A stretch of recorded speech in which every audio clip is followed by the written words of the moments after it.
Hello, my name is Courtney, and I am going to be talking about the book I read. I read the book called The Return by Nicholas Sparks. I've been a big fan of Nicholas Sparks' books since I was in middle school, so I've read every single book he's released, and he pretty much releases about one book every year now. I like his books because they fall into the romantic chick lit kind of genre, but the reason I like him the best is because he adds a little intrigue to his books. Not like a scary mystery, but there's always a little mystery that follows through the storyline till the end. I prefer reading books on an electronic device, so I bought the book on Apple Books sometime in September. And then I would read whenever I had a chance. I mainly read when I would either be visiting my mom or before bed. I like to read before bed. It helps me get ready for sleep, and it's better than scrolling through social media. I would typically try to read for about 10 minutes, but there were times when I would have a lot longer and I would read for a lot longer period of time.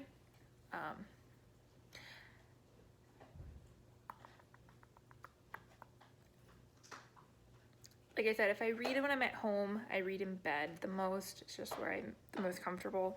When I was visiting my mom in the hospital, I would either read if she was in surgery in the waiting room, or I would read it in the elevator when I'd be going up to the floor or down to the cafeteria.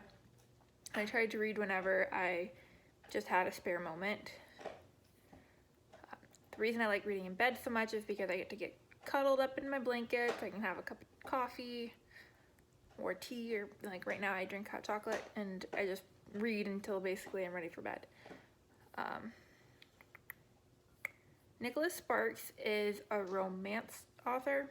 Like I said, he does add a little mystery to his books, which is why I like him so much. He doesn't just stick to the typical boy meets girl, fall in love, the end kind of story. It has a little bit of twists and turns, which is nice because it's not a 100% predictable book. The main character of the book was named Trevor Benson. The story takes place in New Bern, North Carolina. Most of Nicholas Sparks' books take place in some kind of town in North Carolina, because that's where he's from. Trevor was a doctor in the military before he got into an accident. He was walking out of a hospital and had a bomb blow up, which took out his fingers and his ear and made it to where he couldn't be a surgeon anymore. So after he recovered and he had gotten some psychiatry help, he decided to try to move into also psychiatry, helping with vets with PTSD. So he accepted an intern position in Baltimore. Right after he accepted the position in Baltimore, his grandfather passed away. His grandfather lived in New Bern, North Carolina, and he was very close to his grandfather. He would spend his summers as a child every year with his grandpa and his grandma. So after his grandfather passed away, he decided to move into his house and kind of figure out what he wanted to do before he moved to Baltimore. Trevor had questions that he was hoping to get answers for as well about his grandfather's death, such as why his grandfather was on such a long road trip. The things he had said when he was dying didn't make sense to Trevor, and he was hoping to be able to find the answers to why he had said the things he did. While Trevor's there, he met the sheriff deputy. Her name was Natalie. Natalie was battling her own problems, and we don't actually learn about what they are until the end, towards the near end of the book. But Natalie and Trevor got really close once they met. Trevor was just infatuated with her. And she eventually helps Trevor uncover what his grandfather was trying to tell him before he died, and help him get the answers he needed. And another important character in the book Her name is Callie. She's a pretty mysterious young girl. She likes to keep to herself, and she did not like when Trevor would try to get to know her. Her story will unfold more towards the middle of the book. She knew Trevor's grandfather very well, and he would help him with his beehives. That was one of Trevor's grandfather's biggest things, is he loved his beehives. He knew all about bees. Trevor eventually knew all about bees as well from his grandfather. I would say the theme of the book was very focused on each character's past and how they were overcoming their demons. Trevor's demon was he had PTSD. He, didn't always know how to handle it, and if he wasn't careful, it could get out of hand. Natalie's demon is just her love life.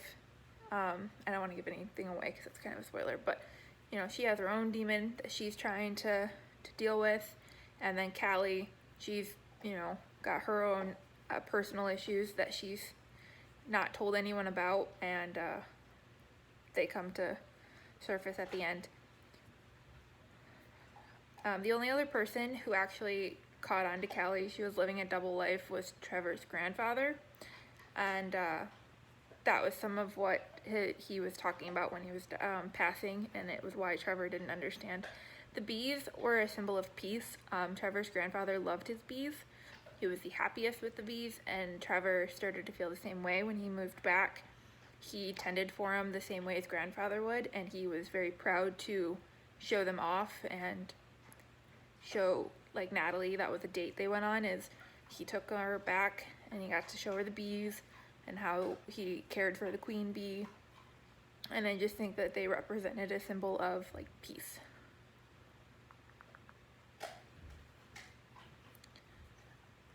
I think that the audience that would want to read this book would be any woman, mainly ages 17 and up. It is a very romantic book, which a lot of women like to read, but it's different. It's got the mystery, it's got the personal demon part that I think a lot of us can relate to. There's always something going on in our lives that we're struggling with, and I think that it's good to relate to a book. The book is told from a man's point of view, which is a little different than most romance novels. Most of them that you read, or at least that I've read, they're in the point of view of a woman, so it's nice to see the difference. It's not overly cheesy, it's got a lot of substance to it, and it's a little bit more realistic. Nicholas Sparks has written books about couples who go through a divorce, long distance, and then this one where a man falls in love with a woman while they're both overcoming obstacles. The book will leave you in tears at the end and a very warm heart. The excerpt that I'm going to read, what's this? A little more than 2 years, but you have to remember I was gone a lot of the time. By the end, I wondered how well we even knew each other. After we broke up, it took me a while to understand that I missed the idea of having someone, as opposed to missing her. I knew I never loved her the way my grandfather loved my grandmother, or even the way my parents loved each other. My grandfather was a true romantic. My parents were partners and friends, and they complemented each other perfectly. I did not feel either of those things with Sandra. I do not know. Maybe I just wasn't ready. I chose this passage because it highlights what Trevor is looking for. He has begun healing from his traumatic experience and now knows exactly what he wants when it comes to love. For him, he wants what he grew up watching his grandfather have, the helpless romantic. He wants what his parents had, a partner and a friend. More importantly, he just wants to miss someone and not the idea of someone. And then the artifact that I created, I chose to make a playlist for my artifact. Trevor mentions music a few times throughout the book. He even talks about how before his accident he used to play the piano, so I thought it was very befitting to make music a part of what this book represented.